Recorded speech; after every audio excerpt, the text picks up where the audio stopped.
立法委员陈廷辉表示，体育就是国力。虽然台南伫各单项的运动过去成绩拢非常的丰富，但随着其他县市体育培训的制度哪来哪完整，容易造成选手的异动，甚至留袂掉家己的国手教练。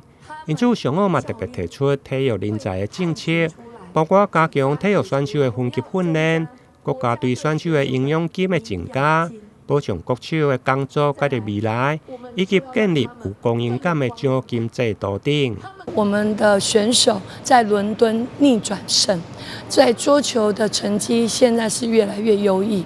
可是我们发现，在台南的整个奖金制度，还有分级训练的部分，甚至是他们未来的工作。基本上都产生很大他们的担忧，所以在这个部分，我觉得，我长期关注，不论是在桌球或是跆拳道，我本身都是担任，从过去到现在都有重要的职务。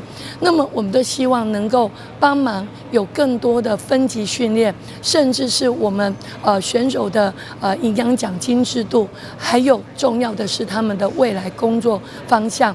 如果没有这些建立好制度，我们的选手会越来越少，我们的选手会变成让大家不敢投入，这样对于我们台南的选手制度，还有我们选手的一个方向是有很大的损害。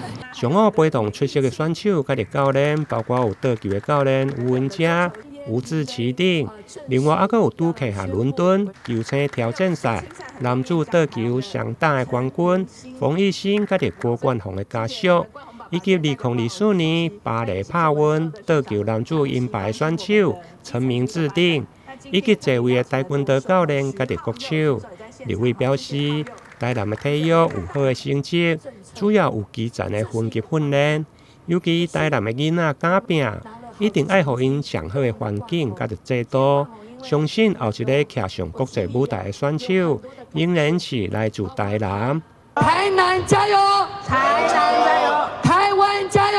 台湾加油！台南加油！台南加油！台南新闻林跟采访报道。